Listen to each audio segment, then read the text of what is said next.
So when the parents get on the cruise, so they are astonished to learn the kid is gay or lesbian.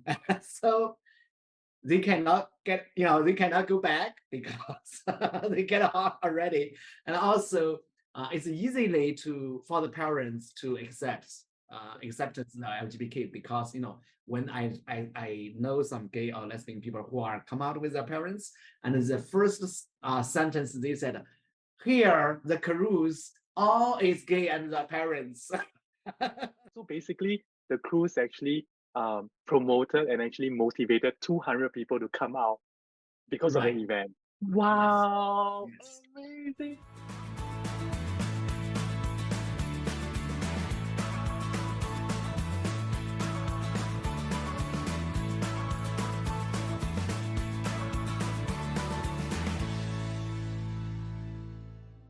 So super excited to be here for this second episode of our LGBTQ plus entrepreneur series. The special guest that we have on today, his name is Ah Qiang.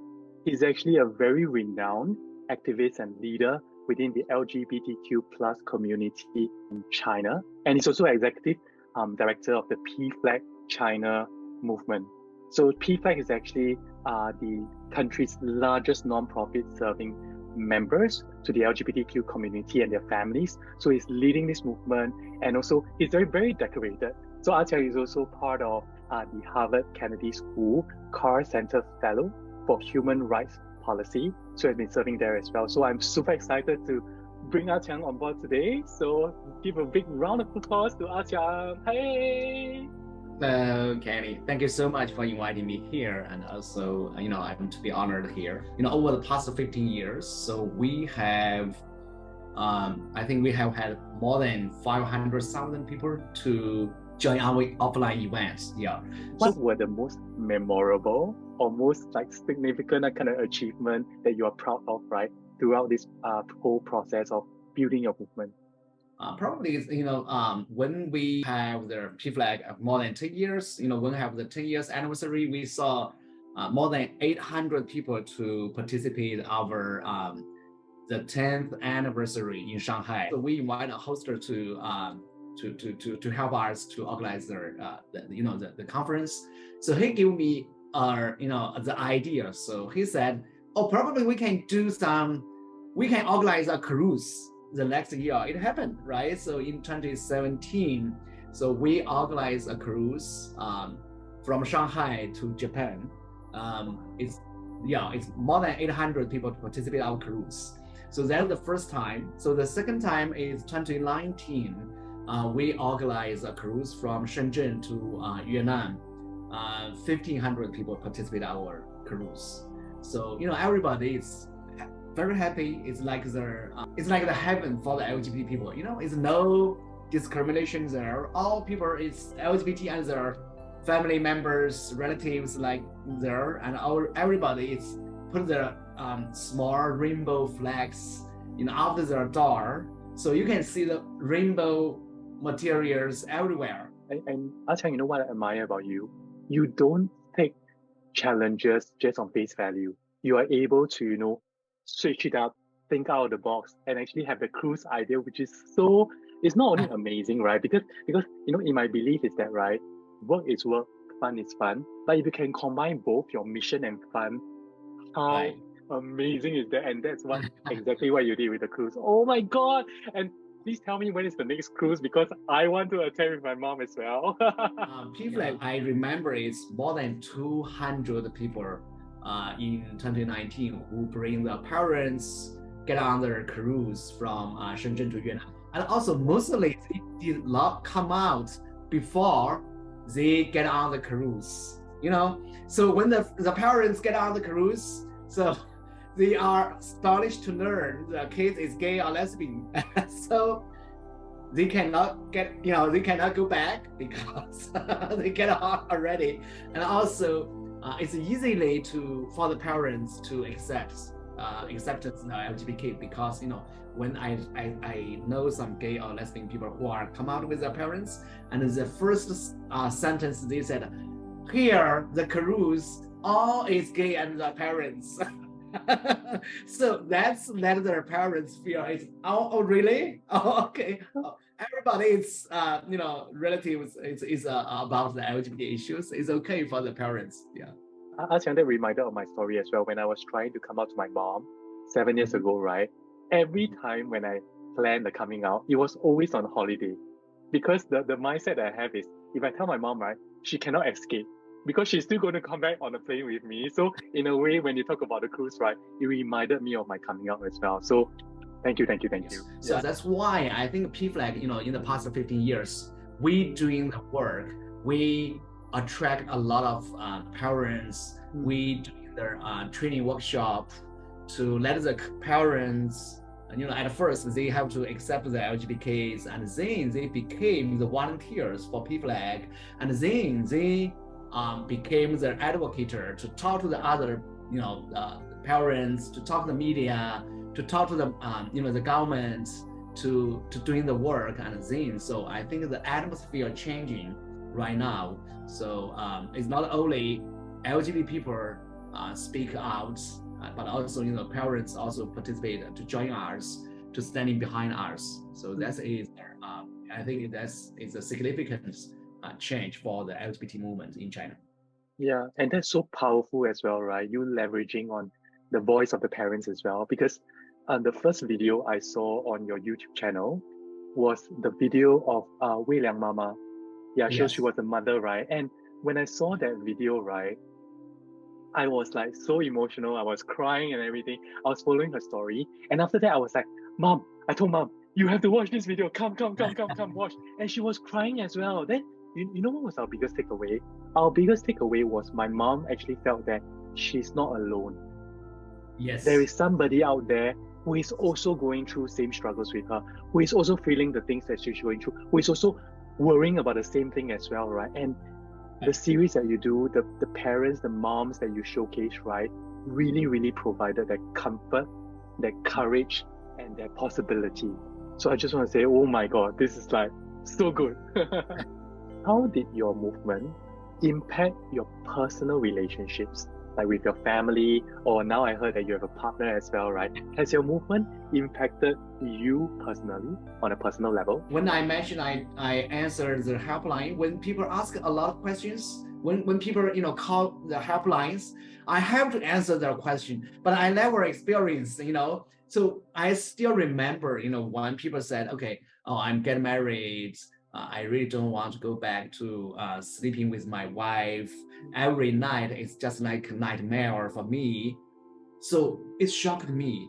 So I have to see something to show the support. When I hold the car, So some askers how to disclose their sexual orientation to those around them.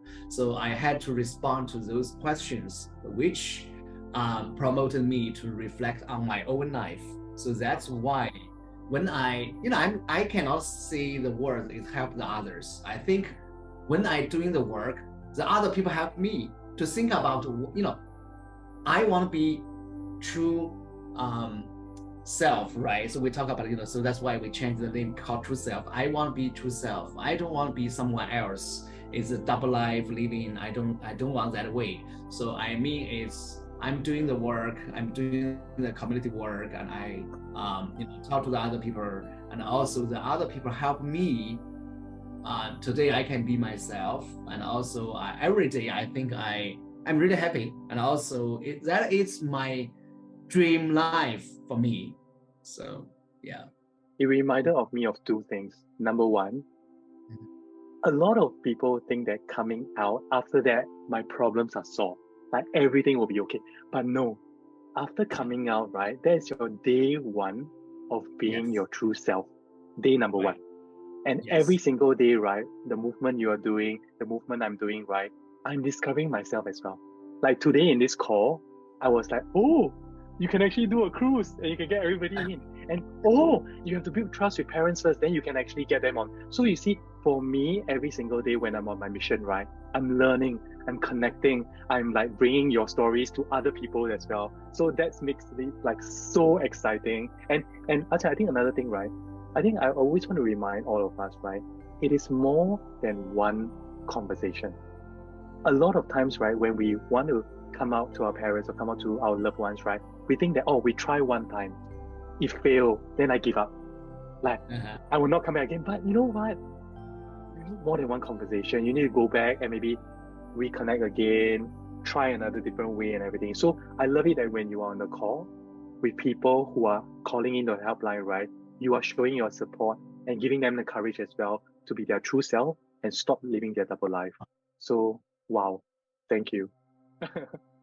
You. Thank I you. think it's coming out, I want to share my opinions. It's, I think it's be true self for LGBT people is hard.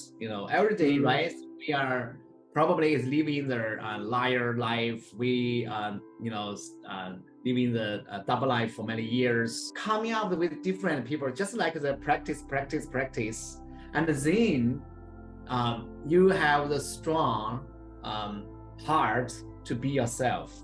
And also, I think, some people think about their, so like the come out is like the hurt their relationship with parents or with someone else. I don't think that way. I think, coming out, it's the building I think the real relationship with the other people.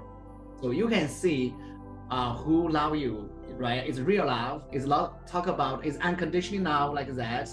Come out just like the test, right? You can see someone is real, like it's really like you. Something. This series is really focusing on being rawsome, and in my mind, right, RAWSOME, rawsome is being honest, like authentically yourself, no double life, and be awesome as well. That means to embrace who you really are, your strength, who you really are as your true self. Performance, the life, some people is performance every day, right? So even in the LGBT community. So I don't want living that way. And also I just want to be honest to people. Then I feel it's very simple, it's easy to live in that way. I don't want to tell a lot of lies every time I met a new one. People, I have to say, oh, what's the first time I met this guy, I talked to him, what about my personal life? So did I say something like I'm a straight? No.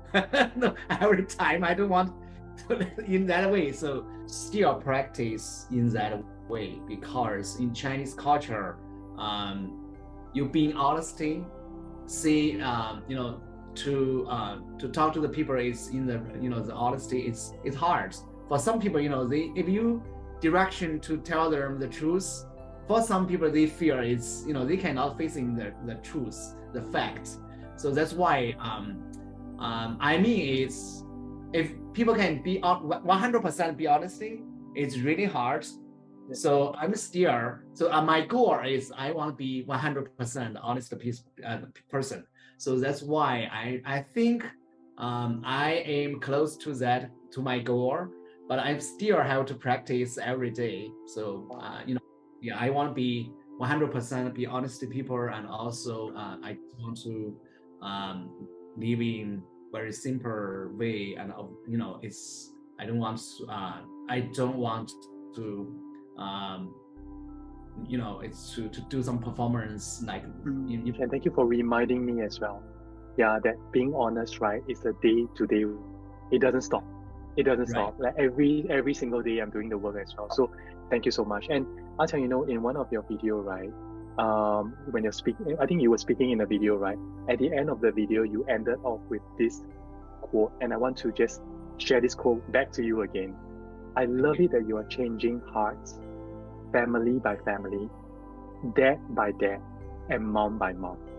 And I'm so lucky, I'm so blessed to have you today on this series, to be able to share your story, share your heart, share your courage, share your honesty with everybody who will be watching this video. And I'm so excited for what's going to be in store for you. Plan A or plan B, doesn't matter. Everything will be awesome for you. So Ah Qiang, thank you so much. Thank you, Kenny. It's my honor. Thank you so much. Thank you.